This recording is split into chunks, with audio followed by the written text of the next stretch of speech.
Okay, so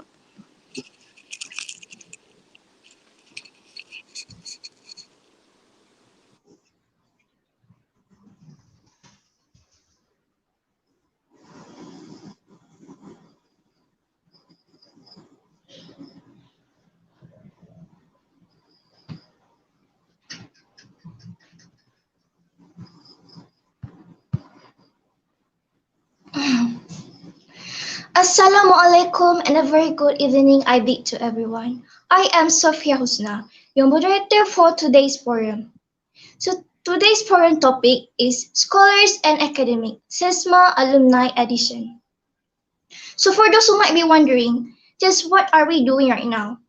So basically, we have invited 4 of our alumni to share their thoughts and ideas about scholarships. So before we move on with our forum, I would like to invite our principal, Encik Kamsa Elias Kamal dan Muhammad, the principal of Sesma, to give his opening speech. Please welcome. Hey. Aduh.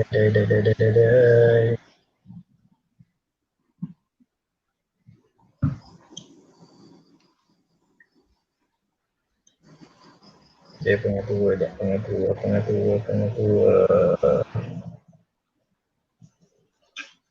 Sekejap.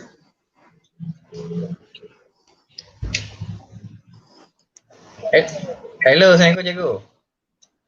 Cikgu cakap telefon je lah senang. Sebab dah mula dah, keluar suara je lah. Boleh saya letak kat mic je. Aduh, dah tu. dah mula dah ni, MC dah panggil.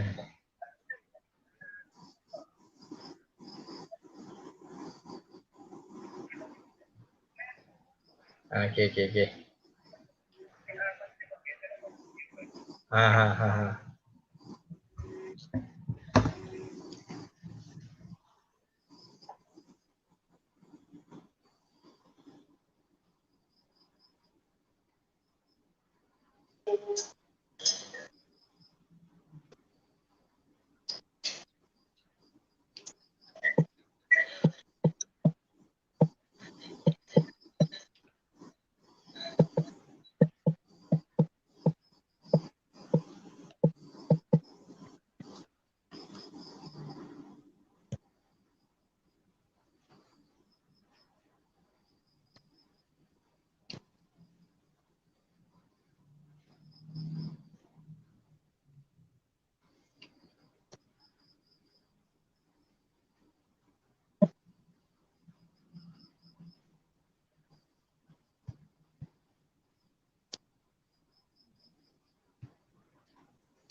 Dia.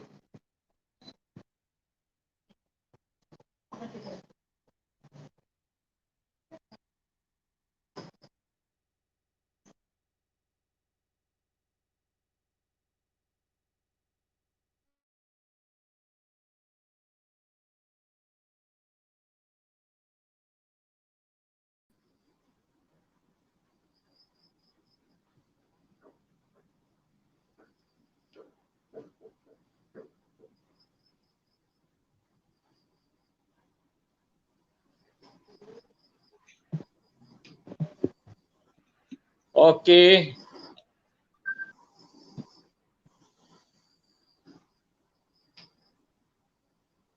Okay, the principal having a problem with the line of internet. So tonight I will replace the principal. So thank you to Sophia Husna as the moderator. Okay, I'm Cikgu Amir, the Senior Assistant of Sesma, and a special thanks to our panelists for tonight's program. Muhammad Rais bin Razin, Nur Ellena binti Elmie, Amirah Husna binti Abdul Kahar, and Nur Hadifa Alia binti Amir. Teachers, parents, and my beloved Form 5 students, and all students of Sesma, and also to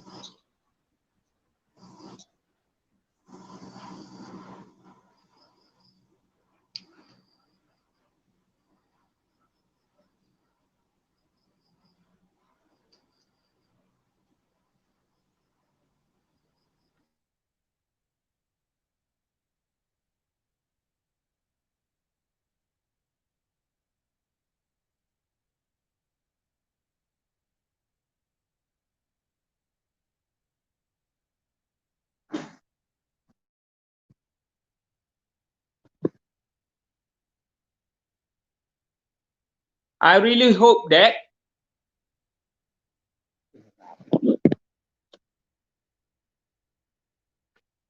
from the explanation from our panelists, all of you will have a clearer picture on how to survive and succeed in your SPM, which will lead you to choose a very good course at university, and most importantly, will be chosen for the prestigious scholarship. For your information, we are moving forward to produce more excellent students as well as shaping the future leaders. In line with our new tagline, shaping future.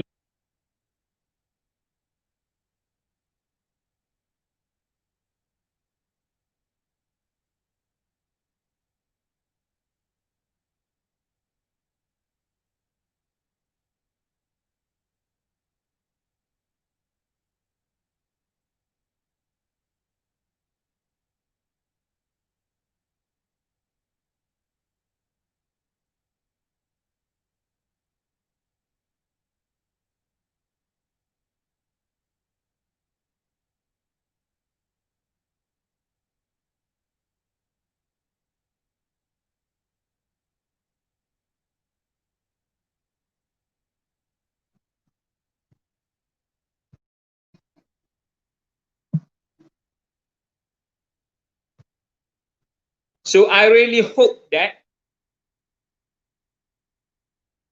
all of you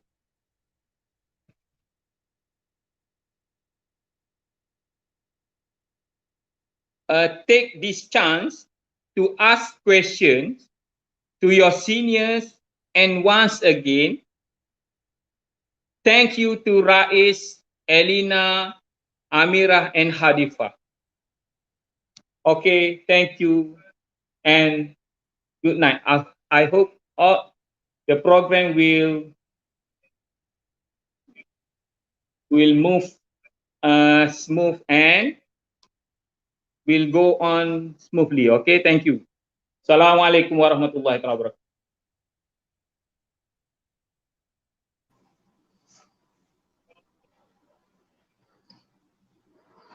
Thank you, Auntie Ameya, for the speech. So now I would like to introduce our panel for today. So our first panel is Miss Amirah Husna binti Abdul Kahar. She is a Petronas scholarship holder and is studying actuarial science at University of Wisconsin. Our second panel is Miss Nur Hadifa Alia binti Amir. She receives scholarship from Yayasan Tenaga Nasional and has a first-year degree in Business Administration in Marketing at University Tenaga Nasional. Moving on to our third panel, which is Mr. Rais Razin. He has second-year degree in computer science and studies at University of Michigan. Just like Miss Amirah Husna, he also received scholarship for Petronas. And lastly, our fourth panel, which is Miss Nur Ellena binti Elmie. She has first-year degree in Mathematics and Statistics, University of Wisconsin. And for everyone's information, Mr. Rais and Miss Ellena, is currently live from United States and United Kingdom.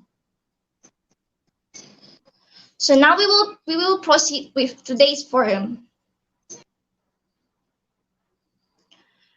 First of all, I would like to welcome our first panel, Miss Amirah Husna, to deliver her talk regarding today's matter. Please welcome.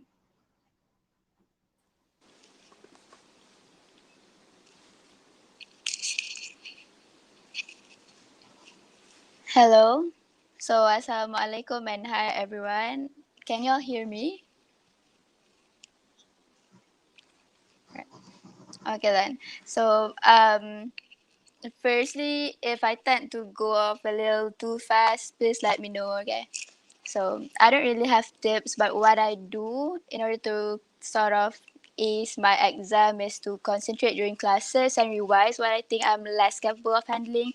And I make sure I completed all the tasks given. Yeah, sounds cliche, but it is what I did. And there's not actually any secret on what I did for what I've achieved. So basically, just strive hard and know your weaknesses and strength to know where to focus on. So I think that the part where I struggled the most during my SPM year is the time management. During my exam year, I remember back in April 2018, I I remember attending classes only for a solid 1 to 2 weeks.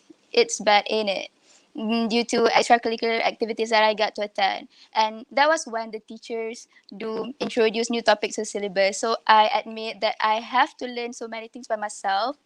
But but of course I ain't smart. Thus I need people to look up to. So what I did is firstly I borrow my notes the notes from my friends, and I also asked them for clarification if I didn't get to comprehend them by myself. And I did ask them like what are the other things that is told by the teacher but not on the notes. And I also asked how did the teacher taught you all this? Like I want to know how, because all in my head is I want to not miss anything in the classes that my classmates do get despite of my presence in the class. So I asked them and they're very willing to help. So yeah. And also, I remember attending the 1 week Nilam program.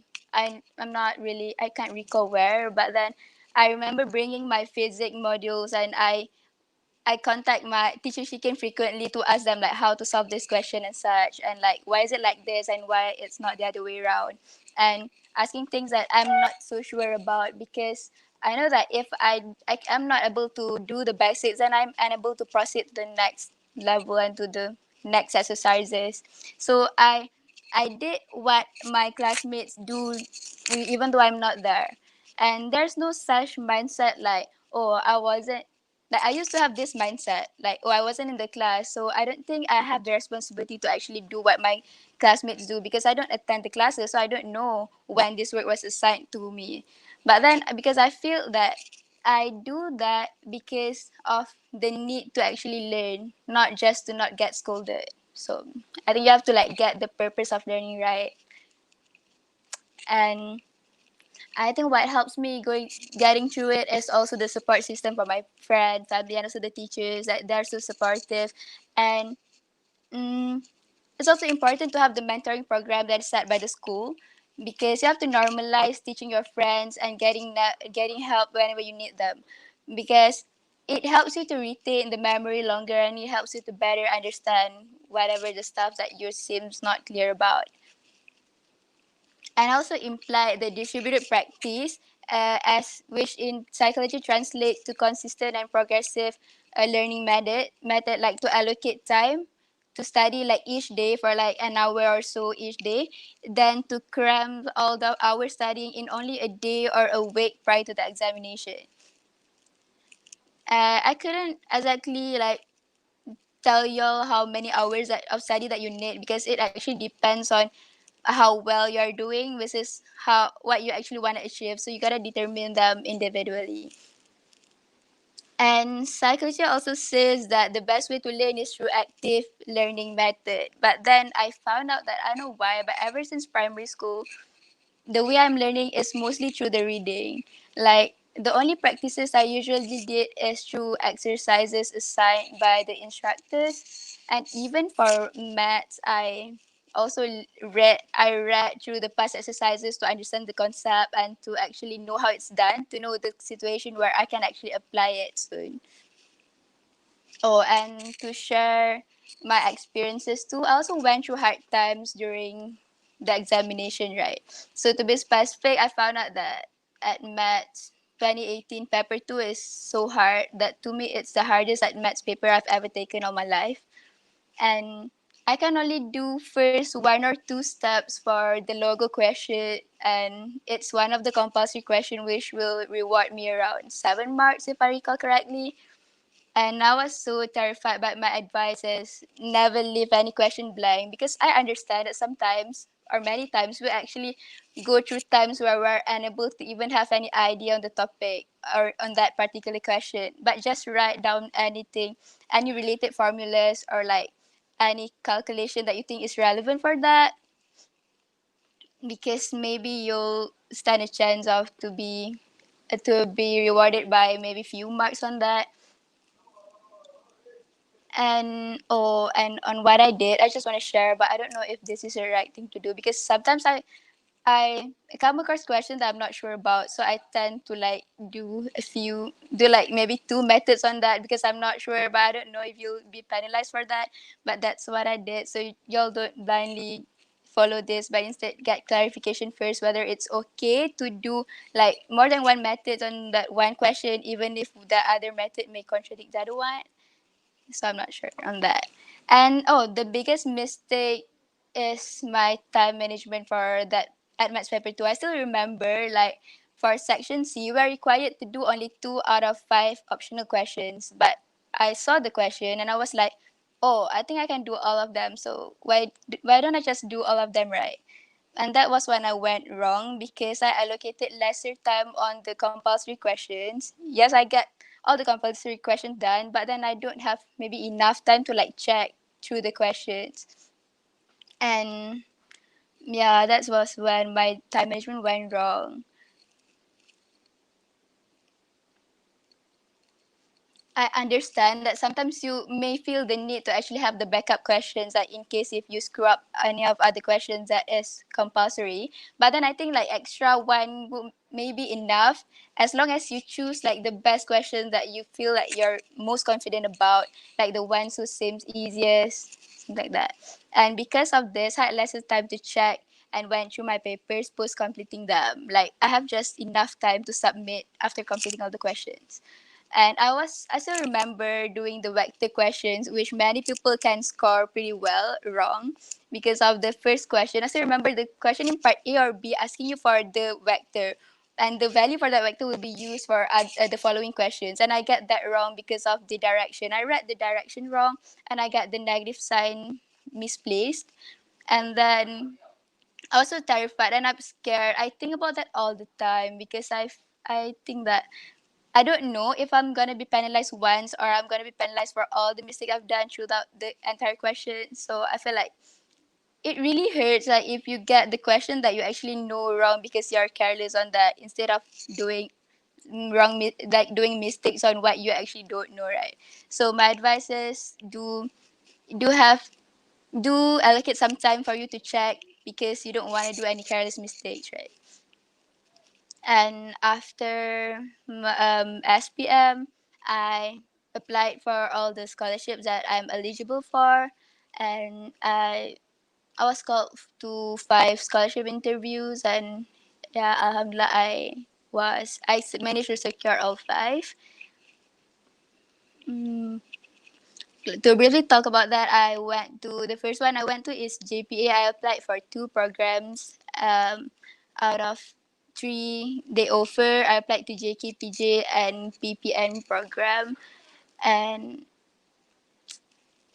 I'm not quite sure on how many minutes I still have left.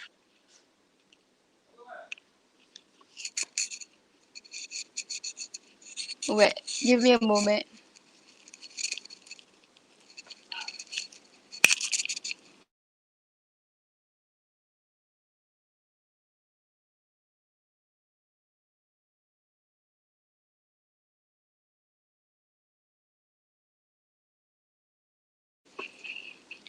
All right, so if over the time allocated, please let me know. So the first one I go to is for the JPA program, and for the interview there are two parts of the interview, which is the individual interview and the group interview. For the group interview, we are asked to do a presentation on a topic assigned for us, and we get to use the mahjong paper and also the whiteboard for the presentation, and the presentation is in BM, and it's quite different from the other I went to because it's the only interview that require you to speak in BM, in Bahasa Melayu. And um, for the individual part, you are asked to go to get into the room with all your other group mates, but you'll be asked individually. And oh, and the question that got me sort of tripping is when they ask you what would you do post completing the study there. Like which would you stay there or would you come back? And I don't know why, but I bluntly answer like what I frankly feel. So I said that I'm gonna stay there and get a working experience there first before coming back to serve my bond. I don't know why I said that because, but I did some justification. I said that because the first I want the working experience because it's gonna be different, and because I want to make changes to the country, and also said that with that I may get like better recognition for me, so that I can get a better position in when I come back to serve my bond here. Because I said that even if you have great mind, but then without the position, it may mean nothing because nowadays it's hard to actually channel your knowledge and thoughts if you don't actually have the position or somebody you can tell to, so it's gonna be hard. So that's how I actually justify my answer, and even though I think that I may have answered it wrongly, but as long as you justify, I think it's gonna be fine. And oh, also a pro tip for like group interview and such, always try to actually shine yourself. But because if you appear to talk less, then the interviewer or the panel will actually ask you question which you may not have an idea about. So it's going to be something that is out of your mind, so you won't have any idea on that. So it's better if you have anything in mind and you think you are confident about, you just talk about it and show yourself, because if not, then the panels won't have enough thing to actually evaluate you on. But then also remember not to outperform others, because it is not a it's not something that will give you extra merit and such. But instead, if you come across a group mate that appears to like talk less, you try to prompt them with questions, not to act like the panels, but try to just give them ideas like, how do you feel about this topic? Do you think that it's actually a right thing to do this, and something like that? Because it's gonna give you extra point for maybe group work and leadership points.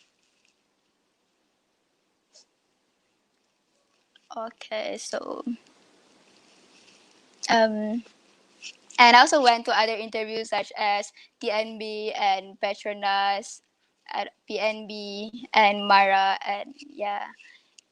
If y'all have any questions, y'all can ask me afterwards, I guess. I think that's all from me. Thank you.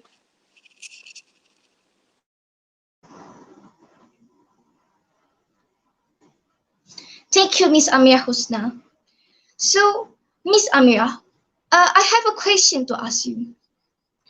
As we all know, our current situation with COVID-19 and lockdowns and PKPB, I know that current Form 5 students who about to face SPM is in a dire situation. Uh-huh. So I would like to ask you, do you have maybe any tips or anything that they can do to motivate themselves to study through online, uh, or a way to study at home that you think is helpful for them to went through this situation? Honestly, I felt that because I'm going through online courses too, and it's pretty hard because you got to learn a lot of things by yourself. But I think you should actually utilize this time, because it's like the last time for you to actually being fed the materials for you, because soon as you step out of this high school level, you're gonna have to actually study by yourself, because the instructor in your college will no longer like give you assign you stuff to do. You gotta learn everything by yourself. So I think that you have to utilize this time, because the teachers are actually very very helpful, that they give you a lot of materials for you to actually learn from.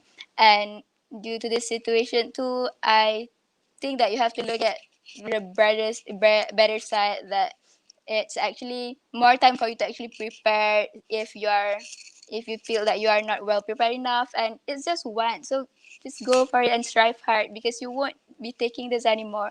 But even if you're not going to like maybe get what you actually intend to get, but it will be okay because it's not the end yet. So just do whatever you think the best for you. So just try your very best, because it's gonna open the door for you for so many opportunities like scholarships, and you may get the courses that you intend to major in, because it's not easy to get the spot, because many people are also looking for that spot that you're looking to.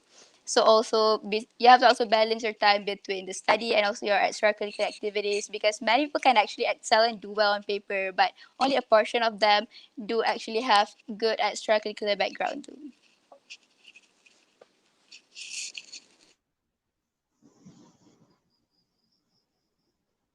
Thank you, Miss Amirah Husna. I hope that all of our Form 5 students won't feel discouraged, and remember that you are not alone. If any of us have problem, please seek help. So now we will move on to our second panel, Miss Hadifa. Now let us welcome Miss Hadifa to deliver her thought regarding today's matter. Please welcome. Assalamualaikum. Can you guys hear me? Okay. Assalamualaikum warahmatullahi wabarakatuh, and a very good evening to all. First of all, I would like to thank Sesma for having me tonight on this program. I'm really honored to be joining this program with my friends, Rais, Amirah, Husna, and Ellena, to share a little bit about scholarship and also some academic tips with our juniors. So to begin with, I am Nur Hadifa Alia binti Amir. I am 19 this year and I'm Sesma Alumni, SPM 2018. I was in the same batch with Amirah Husna, and in fact, I was also in the same batch with her in primary school. So we finally went separate ways after SPM. So these panels that we have tonight are amazing, excellent students. Back in Sesma, I used to look up to these people too. So I hope that you guys can take as much input as you can get from them tonight. You can ask questions if you have any curiosity. So to introduce myself, I'm currently in my first year degree at University Tenaga Nasional Muazzam Shah, and I'm studying business administration and marketing, or business marketing, and I'm fully sponsored by Yayasan Tenaga Nasional, or YTN, or people often call it TNB scholarship. So tonight I'm representing YTN, and I would like to share more or less about YTN. So if you guys have any question or any curiosity about YTN, you can just ask me straight away. So before I start talking about scholarships and academic tips and whatnot, I would like to share a little bit about my SPM days. So Alhamdulillah, thankfully I got straight A's for SPM 2018, but it was a surprise. It was really a surprise. Nobody expected it. Nobody saw that coming. It was a surprise for me and my parents and for the teachers too. Because for your information, in my trial, I only got 5 A's, and my admits at that time was still D. I still remember the mark. I got 48 for admits, despite the fact that my father is an admits teacher. So I guess I didn't stop believing in myself. I didn't stop working hard until the last moment, and Alhamdulillah, for SPM 2018, I managed to get straight A's, even though after I answered at maths paper 2, I cried like a baby going out of the hall. So I think that's for my SPM days. So after I got my SPM result, it was a life-changing thing. It was a turning point in my life. I started viewing myself differently. I started having confidence in myself. So I believe that it is true that people say SPM is not everything, but it is something. And to me, it is something big because I've seen how it changed my life. So, what happened after I got my SPM result is that I started applying to every scholarship that I know. Despite my result was not that excellent, I got 3 A pluses, 4 A solid, and 3 A minus. Okay, 2A minus, 3A plus, 4A solid, and 2A minus. I applied for every scholarship that I know, everything that come across me. And for your information, juniors, if you're applying for a scholarship, it's not for sure that you're going to go for the interview. They're going to shortlist a number of students to go for the interview because it's going to be thousands of excellent students applying for it. And for YTN, Yayasan Tenaga Nasional, at my time, they had 7,000 applicants, 7,000 excellent students applying for the scholarship. And YTN only shortlisted 900 students to go for the interview. And at the final part, we only have 120 scholars only. So, as you can hear, it's kind of tough. So I didn't expect much, but Alhamdulillah, I got the chance to go to 4 interviews. The first one is from YTN, of course. The second one is from Mara, YTP. And the third one is JPA. And the fourth one is from Yayasan UEM. If you ever heard of that, Yayasan UEM. For Yayasan UEM, I had to write an essay about how I really deserve that scholarship. And from thousands of people applying for UEM, they're going to shortlist 200 essays. And I managed to pass that, and I managed to go to the interview. So I didn't get the chance to go to Petronas interview because my older brother is already a Petronas scholar. For your information, if you already have a sibling with Petronas scholar, you won't get the chance to get the same scholarship. Okay? So what I want to highlight is that an excellent result doesn't secure you a scholarship. I mean, it's an advantage. You should have an excellent result, but that is not the only thing that you need to pass an interview. You should have co-curriculum achievements and so on. So Alhamdulillah, from 4 interviews, I managed to pass 3 interviews, YTN, JPA, and Mara. So I got the chance to further my studies in France, engineering in France from Mara. And the second one is social science in Japan. And the third one is from YTN, business marketing. So at first, because the result from YTN was a little bit late, so I accepted the offer from JPA, which is social science in Japan. So I went there. I went to the preparation center in Pusat Bahasa TQ, Kuala Lumpur, and I got the chance to learn Japanese language for 14 days. And when I got the offer from YTN, I straight away dropped JPA and accepted YTN offer. So there must be reasons why I choose YTN and ditch overseas offer. So later I'm going to share why.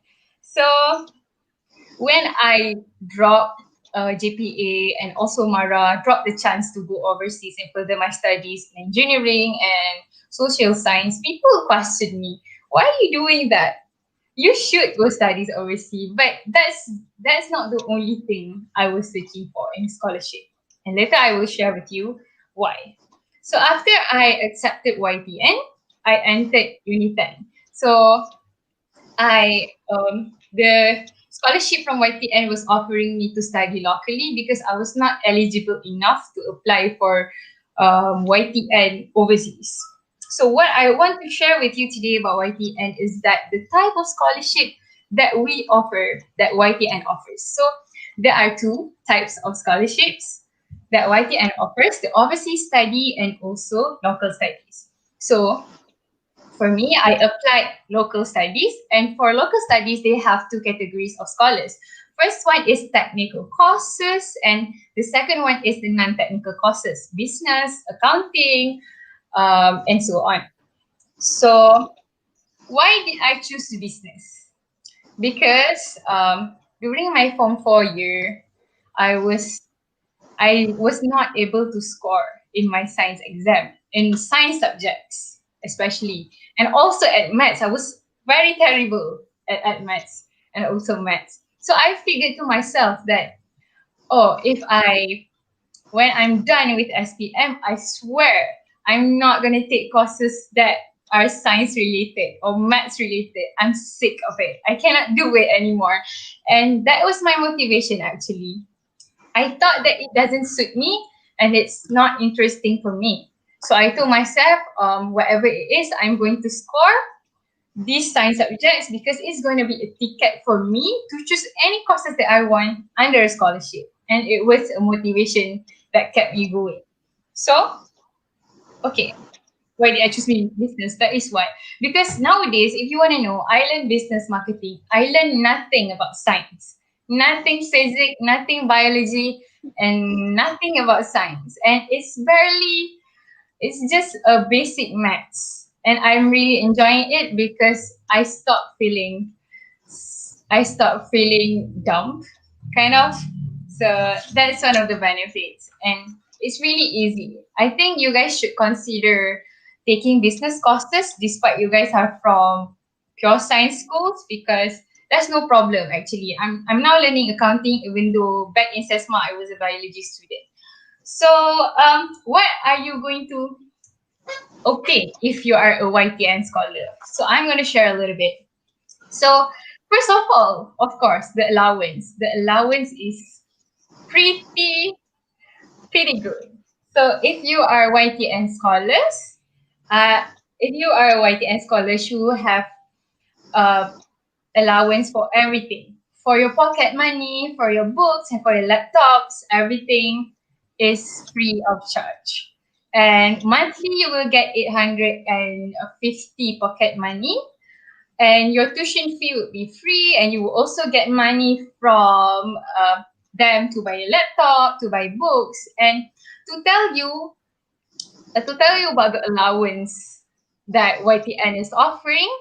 Last year, since I got the scholarship, I was 100% financially independent.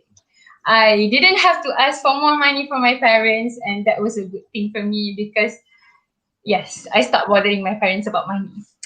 So, um, what are you going to enjoy if you are YTN scholar is that we have a lot of programs for our scholars. We have orientation.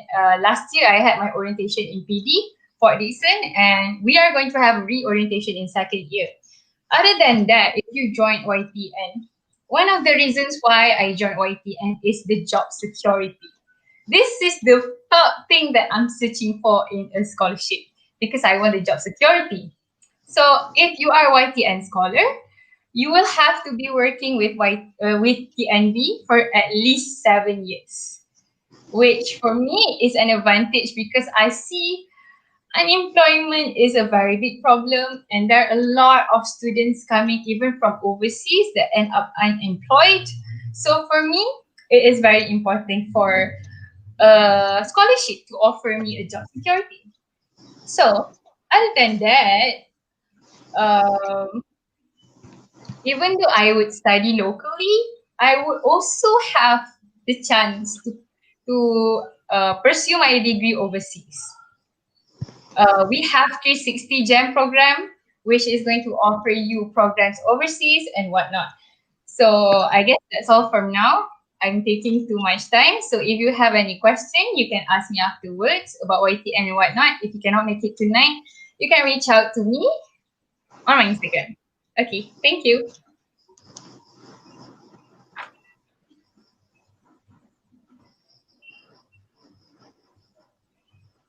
Thank you, Miss Hadifa, for your share.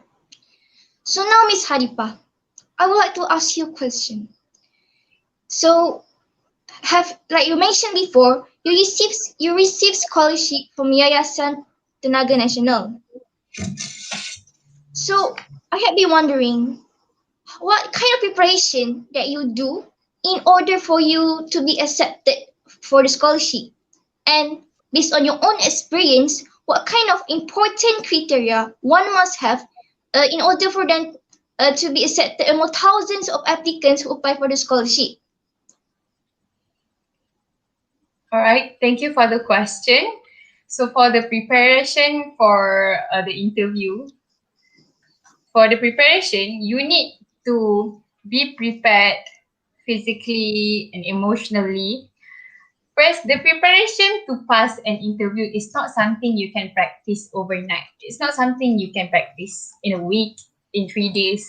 So you should start now. You should have, if you want to pass an interview, first of all, you will have to be confident. So you should start now because confidence is one of the things that we cannot practice overnight. So start now. If you're in Form 4, start joining competitions and polish your soft skills and whatnot because these skills are the things that are going to make you different, the things that are going to make you stand up. And other than that, the preparation that I made for the interviews and whatnot is I started looking about information about that company. For example, I'm going for Yayasan UEM interview. So I would search or I would Google things about Yayasan UEM, basic things that I should know in case they would ask me those kind of things. And I would also search the information for about the courses that I'm applying. For example, I'm applying marketing. So I should know a little bit about marketing. I should know why I apply. I should know why I want to pursue my studies in marketing. You should have solid reasons, and above all, just be confident. So you should practice to be confident. So for the criteria question, just be brave, be knowledgeable. You should do some reading for your general knowledge, and be smart. You know, and can I share a story? When I went for the YTN interview, I applied for marketing, right? So the interviewer gave me a Kit Kat, and he said to me, "Do you want this Kit Kat?" And I said, "Yes." And he said to me, "If you want this Kit Kat, you should sell this Kit Kat to me. You take this and you sell it to me." And I did that. I market that product, and I guess he was satisfied. So that is one of the things that you should expect. So thank you for the question. That's all.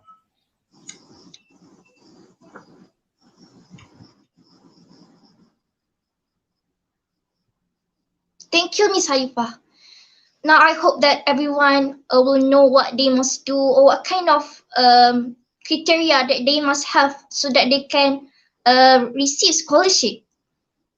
So now without wasting any time, I would like to invite Mr. Rais to give his side regarding today's matter. Please welcome. Hi everyone. Assalamualaikum. I'm delighted to be here. Thank you for having me. I'm Rais, a 20-year-old sophomore, second year student at the University of Michigan. I am majoring in computer science with a minor in astronomy. Very weird combination, I know. I currently live in Ann Arbor. It's a small university town in Michigan. And I am aiming to become a full stack developer. So yeah, my interest in astronomy isn't really helping me to do that, but it's just something that I picked up along the way. I think having a quality like education wherever you are, wherever it may be, is essential if you want to secure a bright future. And that very reason is why I'm sharing with all of you today. All of my brothers and sisters had the opportunity to study overseas, and I'm the youngest of 4 siblings, so I had quite the role models to look up to. However, I completely understand if you don't have any role models, and that's why I'll try my best to answer any questions that you might have. It's definitely difficult navigating life after SPM, but my biggest advice would literally to be to go with what your heart says and what your gut says. Don't pressure yourself into taking a particular course if you're absolutely sure your heart's not in it. Of course, opportunities don't last long, and if you're undecided, go for it because they don't come knocking twice. I was fortunate enough to be given 2 chances at this. At first, I had the chance to study engineering with a government scholarship, but it came as a surprise to me that I just it wasn't for me, because I didn't like doing hardcore math. And my second chance at it was learning computer science. And that's what I'm getting at. Interests change, and most of you, I'm sure, is going to end up changing your preferred course a year or two down the road, and that's okay. If you find yourself really not enjoying, ed maths or biology or physics or chemistry today, don't be surprised if you end up being a math or bioengineering major at the end of your university life. Like, it's okay if you have wavering, beliefs. Like, if you start to change your interests. Again, like, some panelists have said like they didn't like at maths coming after high school, but then they suddenly like liked maths. Moving on, this isn't an ideal world where everyone gets straight A's, everyone gets good grades. And some people who work really hard end up getting bad grades. That's just the truth. And that person might be you in a couple of months. And that might disallow them for applying for scholarships. I can't really say much because I haven't been in those shoes, but have faith that your time will come. You've put in the work, and the fruit of that is in store for you in the future. If you end up getting a B, C, or even D, like, some people get, 8 A's and 1 B, 8 A's and 1 C, don't be discouraged. I promise you, when one door closes, another opens. If you're really set on studying overseas with a scholarship, there's multiple opportunities for you to do that even after SPM. Most colleges and universities take college students with good GPAs because they know that they can excel in college. So that's definitely something to encourage you to grind more. As a matter of fact, most of these scholarships don't come with a bond in any shape or form. So you're actually doing better than the majority of people that got a scholarship right after SPM to begin with. Finally, I didn't really plan on talking about this, but like, it's okay if you feel like you're essentially dumb. I go to like this University of Michigan. We're like top 20 in the world. So there's of course like imposter syndrome. I feel like I don't belong here, and you might feel like you don't belong amongst your peers, like especially in like a hard class like admats. If you're failing and everyone else is passing, it's okay. You study at your own pace, do what you think is best for you. Because no one can tell you, this is the best way for you to study. You have to figure out yourself. And that's what I'm continually trying to improve on. Like, I'm trying to figure out a rhythm for me to work on myself as a person. Yeah, that's it for me.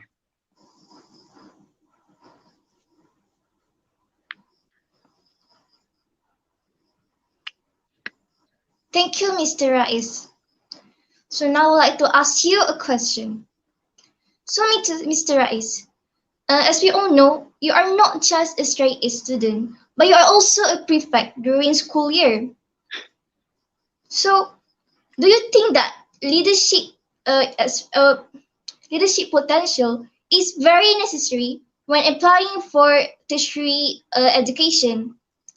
And do you think that students need to compete in order to show their leadership potential since secondary school?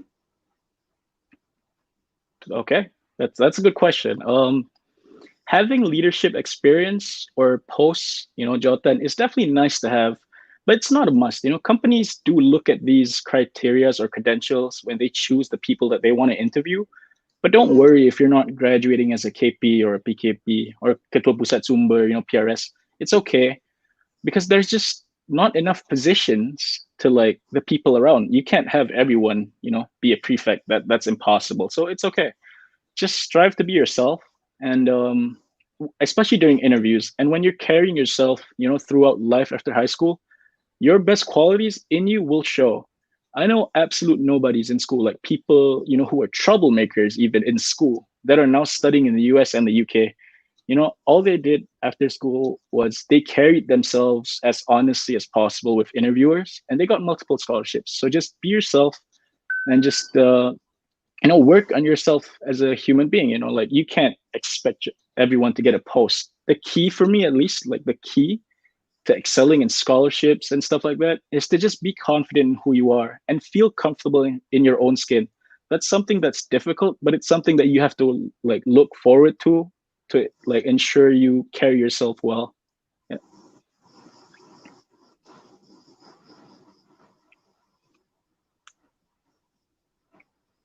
Thank you, Mr. Rais. I Thank hope you. that everyone who is having a hard time won't feel discouraged and try your best to um, try your best to make sure that you are always thinking positively. Try to be positive so that you can always give your best. So now we will welcome our last panel, Miss Ellena, to deliver her talk. Please welcome. Hello. My name is Ellena Elmie, and I'm currently a first year undergraduate for a mathematics and statistics degree in the University of Warwick in the UK. Firstly, I would like to just share you guys about my experience during my SPM year. I took SPM in 2017, and one of the main study tips that I can give you guys is that during my SPM year, I mostly study by teaching other people. So I would always study in groups, and whenever my friend have questions to ask, they'll ask me, and then I'll teach them, and by that I'll also teach myself too. So that's my number one study tip during that time. And after SPM, while waiting for my results, I mostly spent time to look for a part-time job because I wanted to get working experience and also to get extra money. So I managed to land myself a job as a maths tutor at the Kumon Tuition Center, if you guys know. And like through that, I also teach other people too. And I figured that while being able to teach and share my knowledge to the students at the tuition center, I was also able to keep in check of my mathematics knowledge because I don't want them to get rusty by the time I enter college because I was already planning to take up something mathematics related in my further studies. So during that period of waiting for my results as well, I started researching and figuring out what field of study that I wanted to further into. So my main focus at that time while choosing a course to study in is firstly, I wanted to choose something that I am good at and that I would enjoy doing, in which this case is mathematics. Um, and I also took account into the career paths and opportunities that I will get by it. And during that time, I initially planned to take up actuarial science, like what Amirah Husna is doing right now, since it's something mathematics related. And also because I've heard that there are a lot of career opportunities for that course. So initially, my direction was like wanting to take actuarial science. So like after getting my results, um I was pretty much just busy applying for scholarships, and there were a lot of them who offered scholarships to do actuarial science. Um, Other than Petronas, there was JPA Mara, PNB, Kazana, and with my results, I was able to apply to a lot of scholarships, including the Bank Negara scholarships. So during the scholarship application, I w- I was just busy writing out scholarship essays, taking assessment tests, attending a lot of interviews. Not so like in the end, I managed to went to 3 interviews. YTN, TNB just like Hadifa, but then the overseas scholarship, and then I managed to go through to the Petronas interview, and I also managed to go to the JPA interview. But then the results wasn't what I expected it to be. They all turned out to be unsuccessful. And at that point, seeing like other people getting scholarships and then me not getting a scholarship, it kind of demotivated myself a bit because like I kept on asking myself what did I do wrong. But me and my parents have always set myself to further my studies overseas. So I was privileged enough to be able to take A levels on my own expense. A levels, if you don't know, is an examination where it is a qualification that you would need when you want to apply universities mainly in the UK. So I took up A levels at college Yayasan UEM, and I think the turning point of my life was when I entered college. So my college was the main spot of where sponsors would send their scholars to. For example, in my college, there were a lot of Petronas scholars, Khazanah scholars, PNB scholars who are also preparing to fly to the UK. So there were a lot of smart people there. And even though you're entering with straight A's, but then everyone there are all straight A's achievers. So it was kind of like a stressful environment. So it was kind of an eye opener for me, since like then I realized how I wasn't on the top as compared to where I was back in high school. So it made me realize how there's always going to be someone above you. So in that sense, it humbled myself a bit entering college. Um, so I remember the hardest part for me was trying to make new friends and interacting with the people there. So one thing that you have to prepare yourself after SPM is to open your heart to interact with and learn to interact with different people, because back in high school you're always with the same group of people for 5 years. So entering college, you're exposed to like different types of people with various backgrounds, and also you have to be more open and don't be shy to start a conversation and create bonds with people. And yeah, expect big changes when entering college and uni, because it's definitely different than high school. Yeah, so like after a whole year of taking A levels, I was still thinking about whether I wanted to continue actual science or not. So like um I did a lot of research again, and then I plan to change my mind and change my course to mathematics and statistics, because I feel like mathematics and statistics is a much broader field, and as compared to specifically taking actual science, like I feel.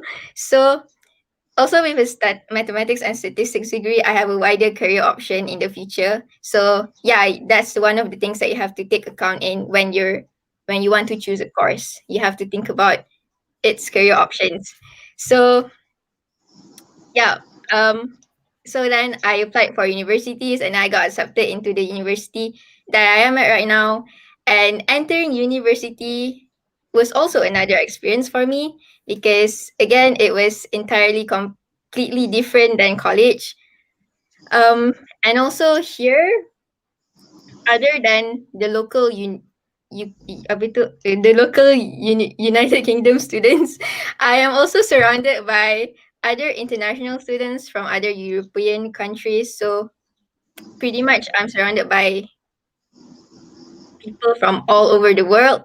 And yeah, so it was interesting being able to see and hear the different opinions and views from them. And that's basically one of the reasons why I wanted to study overseas, because I want to get the experience of like not being in my comfort zone, being with surrounded by different types of people. And right now, currently, I'm taking online classes. All of my classes are online except for one face-to-face classes per week. And the reason I wanted to continue the reason why I still wanted to fly even though classes are online is because I know I couldn't focus. I can't focus if I were to take online classes at home. So I need my own space, my own room, so I don't have any distractions. And one of my tips of online classes is that to not procrastinate or put off your work. Do not slack off, and try reading first the material that you will be covering before the class starts, so that during the lecture or class you have a gist of what the lecturer is talking about, so you're not completely lost and like ended up getting zoned out. And with the situation that we are in right now, since I'm away from my friends, I can't really go out and hang out and study with my friends. I would normally FaceTime and video call my friends so that I get emotional support, and I would at least get some social interaction in my room. So what I want to say is that people might not see it, but then everyone has their own struggles. Everyone's going through the same stress, especially academic stress. So it's a normal thing to go through.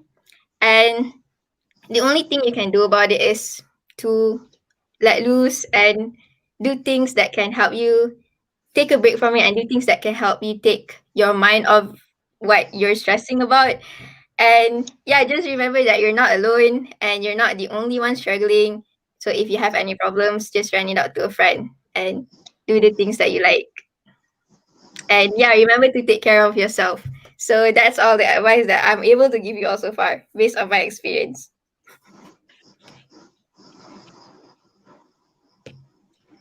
Thank you, Miss Ellena.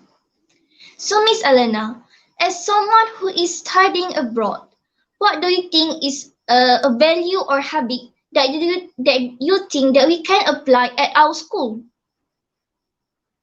Um, since I'm studying abroad and also at a university level, um, the thing here is that you need to think a lot. like most of the most of the syllabus, the people here would normally ask things that are out of syllabus, out of the box. So it requires a lot of thinking. And I think in that way it makes you understand the topic better. And also one thing here is that you can one tip here is that you can apply in SPM is for example, if you have a lot of facts to if you have, for example, biology, I remember, um you I would rather not memorize it but rather understand the topic so that whatever questions that comes out, you're able to answer it because you understand it instead of memorizing it. So yeah, because in university, if the questions aren't exactly right from the book, like you have to understand it, then you are able to answer the questions. So yeah, that's all. Thank you, Miss Ellena. So now I would like to open to ask a question for all our panel. So today, for everyone, so today, I'm sorry. So right now we will open a question from audience. So first question is from Fakir Faisal, which is directed to Miss Amirah Husna. So can Miss Amirah Husna introduce us about actuarial science course in a simple way because my father asked me to take that course. Thank you.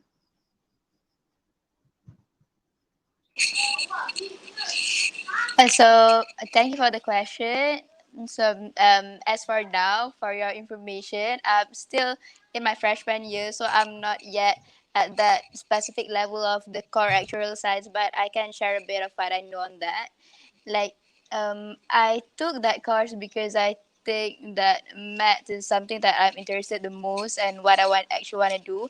It's like a course where you study a lot of statistics and mathematics and a lot of data and so on and so forth. And if you want to be an actuary, there are those people who actually do the risk taking actions of the company, and they also assess the risk by assessing the risk and probability of uncertainties of those events, because they are often in the insurance and finance field to actually make budgetary decisions. But actually, by studying actuarial science, you can actually it's not that you can only be an actuary. You can also go in other directions. But mainly, you're gonna be working in the finance industry and such.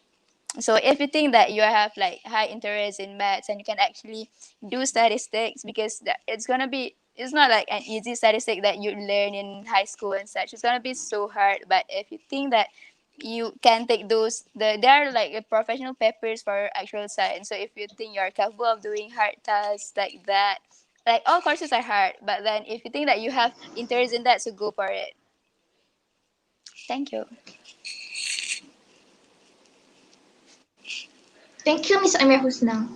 So we will proceed with the next question.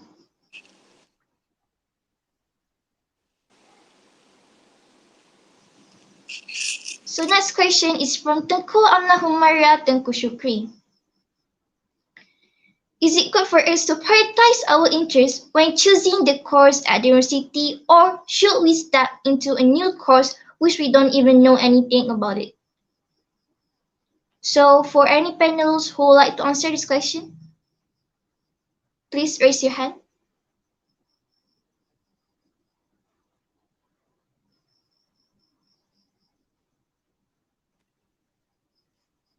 I'll answer. It's definitely good for you to be interested in a course. And if they were me personally, I'd pick the course that I'm most interested in because again, in university, it's very different compared to school. You have to work on yourself a lot.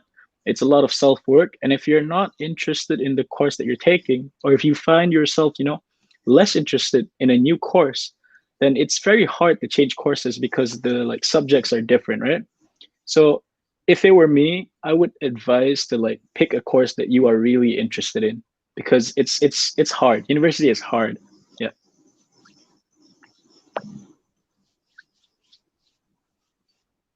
Thank you, Mr. Rais.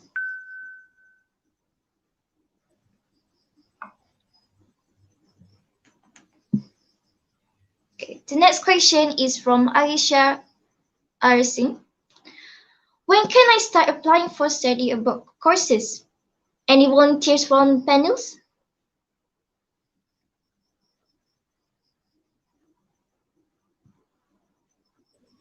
Assalamualaikum. Can I answer that one? Yes, please. Okay.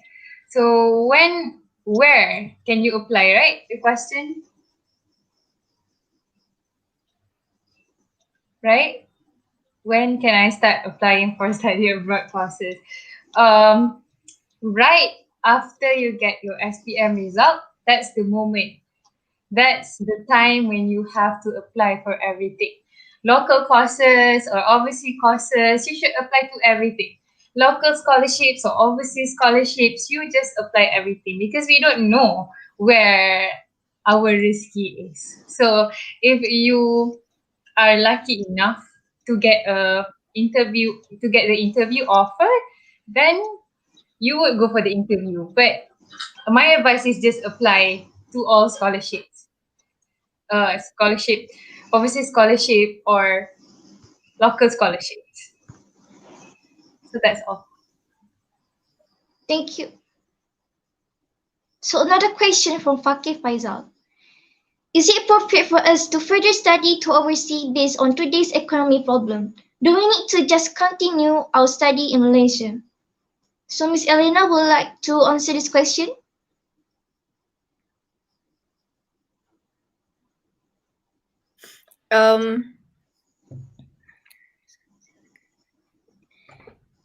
So actually, what I feel right now is even though I'm paying a lot for a overseas university, but I'm only taking online classes, but I feel like it is worth it because of the experience and because of the different teaching styles that you'll get exposed to. But in today's economy problem, is it in like this situation? Uh, I feel like studying in Malaysia is still as good as studying overseas, as in the knowledge that you'll get is still all right. So like if you don't get to study overseas, then it's okay because it's the same as it's not that it's not that makes that much of a difference rather that makes that much of a difference except for the experience that you get. So I mean if you get a scholarship to do so, then yes, go for it. If you have the money to do so, then go for it. But then if not, don't force yourself. Don't like force yourself to ambil pinjaman and all just to go and study overseas because yeah, that's all.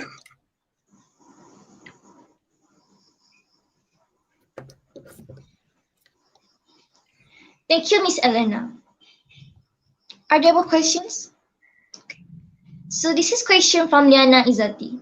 Is there any possibility for Malaysian to get sponsorship from overseas universities?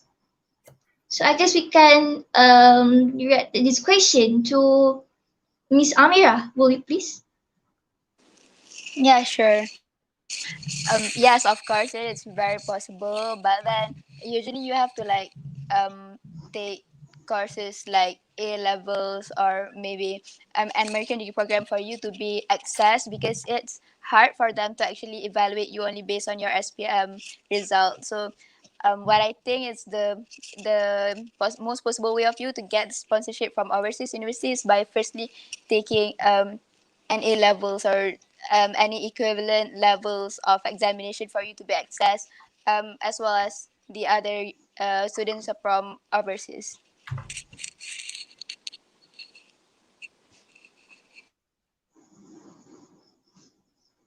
Thank you, Miss Amirah. So next question is from Amira Aisha. All of us have our moments when we just don't feel like studying. Either something bad happened or just being plain or lazy. What kept you going through those tough times? So, Mr. Rais would like to answer this question. Okay, this is a good question. It happened to me a lot in school, and it is still happening to me in university. Sometimes you go through this rough slump of life where, life keeps chucking things at you. You go through challenges after challenges, and for everyone that answer to this question is different. Like for me, it was definitely pressure from my friends and my family. I know it sounds bad on the surface. Like when I'm stressed out, I think of pressure, but in a way that pressure keeps me going. For you, it might be something like you're just really adamant on chasing your dreams, or you're just super interested in the topic. Like ease ease your foot on the pedal. You can relax. Don't beat yourself up if you don't study that much, but just even if you slow down, just continue to work towards your goal, I'd say.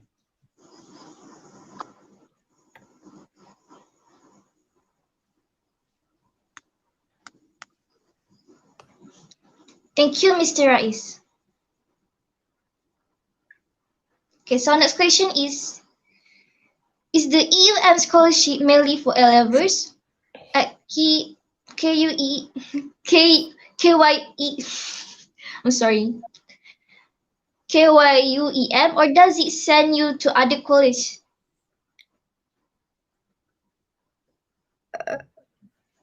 So Miss Harifa would like to answer this question. Hello.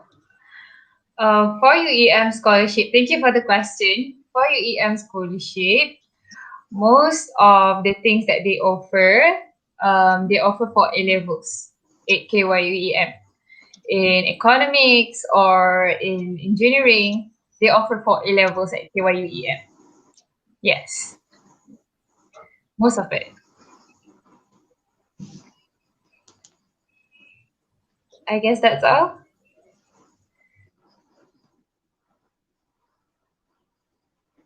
Thank you, Miss Harifa. Are there any more questions? Okay, so this will be our last question, which is from Nurni Zain. Scholarships in the past had trick questions where they make use of social pressure from the environment. What should we expect in an online interview? So, Miss Ellena, can you please answer this question for us? Okay, so during entering degree, after A levels, I actually applied for other scholarships to get into degree, and it was an online interview. And what you would expect in an online interview, especially those scholarships that has to be bonded with the company, they would normally ask you about, oh, after studying, will you want to stay here and work with companies here, or would you want to go back to Malaysia? And basically testing your loyalty. So those are the kind of questions that you would have to expect. And also, in one of my interviews, they also asked trick questions, as in, one of the questions that I got asked was, you got straight A's, but then you have another friend that has straight A's. Would you give the scholarship to your friend, or would you take the scholarship to yourself?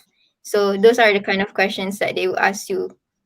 So my advice is to just answer honestly, so that, because they actually can tell whether you're lying or not. So yeah. Thank you, Miss Ellena. We will end our Q&A session here. So thank you for all of the audiences who for the questions. So before we end our forum today, I would like to invite all our panels to give maybe some motivational words or anything that you want to say before we end our forum today. So I would like first to welcome Miss Amirah Husna.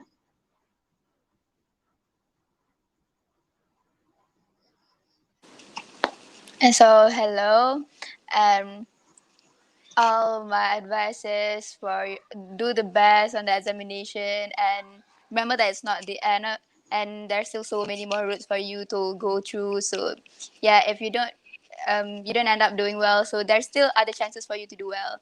And remember to find your own motivation, because everyone got motivated very differently, so you just gotta find your own and make sure that you study hard, and also study smart, because I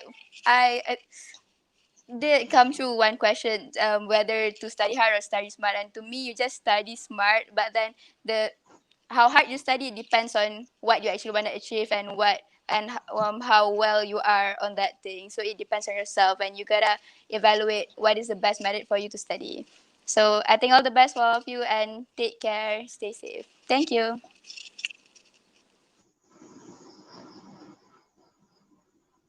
So Miss Hadifah, do you have anything to say before we end our forum? I have to answer the question that was directed to me. It's from Sarah16. I like to ask this question to Kak Hadifah. How do you manage to get an A from D in AdMaths, and what is the most effective way in studying AdMaths? So from D, I got A minus. Okay, not A. I got A minus. And what I can say is that try to do at least 10 questions, 10 AdMaths questions in a day. 10 basics one. So try to fix your basics and try to learn from the best. For example, back in Sesma, I had some friends teaching me at maths. So always ask him question. And because of my father is an math teacher, of course he did teach me. He told me one thing. One thing.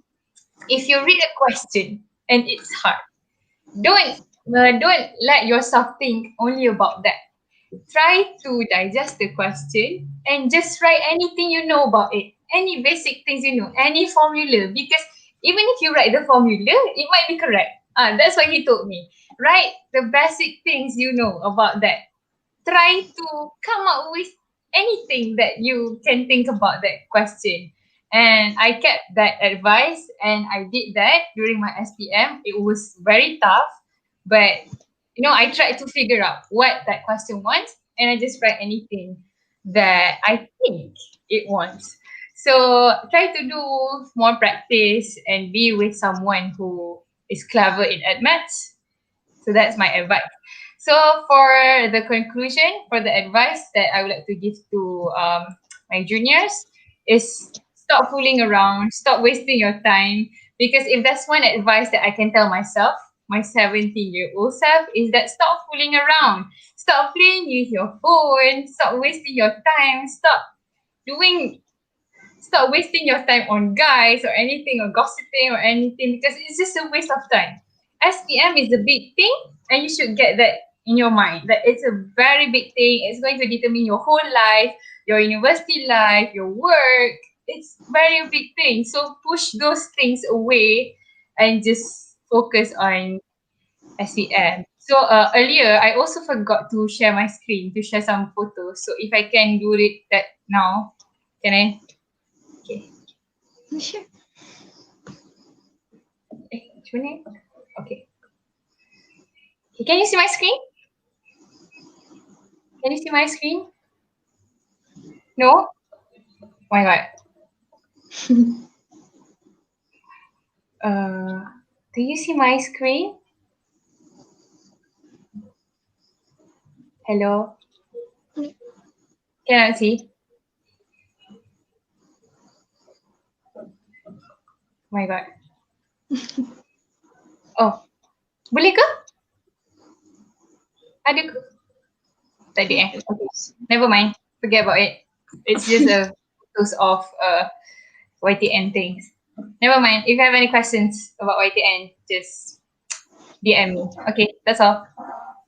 Okay, thank you, Miss Harifa. Now, Mr. Rais, any last word before we end our forum? Yeah, I don't have much to say. Again, I just have to stress out, just be honest to yourself and do the best you can. Like, don't beat yourself up if you know everything's hard and difficult, because these are really weird and challenging times. Like COVID is just making everything so weird and difficult. So, you know, it's okay if you're struggling, but just be honest to yourself and just work as hard as you can every day. Because again, you know, SPM isn't everything, but it's definitely something. It does help you, like, push you to a good trajectory in life, and you would definitely want that. Trust me. All right. Okay, thank you, Mr. Rais. Now, Miss Ellena, we would like to invite you to maybe give some few motivational words for your juniors, or maybe anything that you like to share. Okay, so what I want to highlight is that please do not stress yourself too much about SPM. Yes, it's a big thing now, but then don't take it too hard on yourself. Remember to take a break from studying a bit and live life. Be surrounded by be surrounded by people that you love. Do the things that you like, and yeah, don't push yourself too much. Remember to take care of yourself first. Um, and whenever you feel lazy or demotivated to study, that means that you should take a break from it. Go and watch some movie, or like talk to your friends to get yourself off, get your mind off of it. Then you start studying back. So yeah, that's all. So thank you, our panels, for sharing a very informative and interesting talk. So before we end our forum today, I'd like to invite Dr. Raja Arif Raja Ali, PIBT Sesma, to end to his speech to end today's forum. Please welcome. Oh, yeah. Assalamualaikum warahmatullahi wabarakatuh. Everyone can hear and see me, okay? Well, thank you very much, all the speakers. You are very good. Rais, are you from Sesma or US high school? Well done, man. Yeah, it's like Sesma through and through. Oh, unsunkerable. Your English, all of you. Wow, fantastic, man. I don't believe that you are from Sesma. Meaning, English teacher from Sesma are very good. If I have a new daughter or new son, I will fight to enter Sesma. Well done, moderator, well done. Thank you, all of teachers, pengetua, principal, and then Cikgu Amirah, and all of you, because this occasion is very rare occasion, This event is very rare. I think TKC don't do it, STF don't do it, SAS don't do it, only Sesma, what do you call it? Sesma world class. I forgot the world class Sesma. Yeah, Hadifah, world class. Sesma, what's that? Sesma world class. Rais. Okay, inshallah, PIPG will make dua to all of you. Then inshallah, all the Sesma SPM 2020 will follow your motivated and inspiring speeches. Okay, thank you very much. Assalamualaikum warahmatullahi wabarakatuh.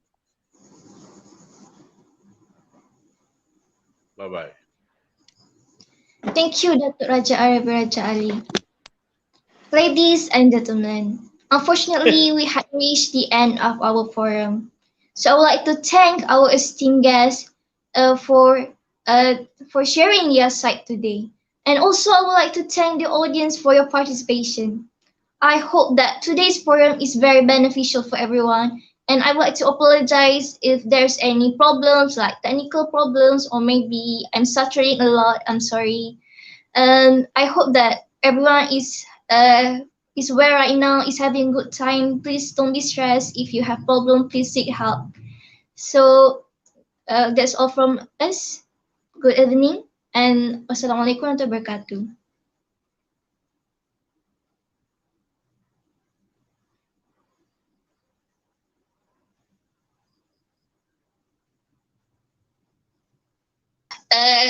Is where right now, is having a good time. Please don't be stressed. If you have problem, please seek help. So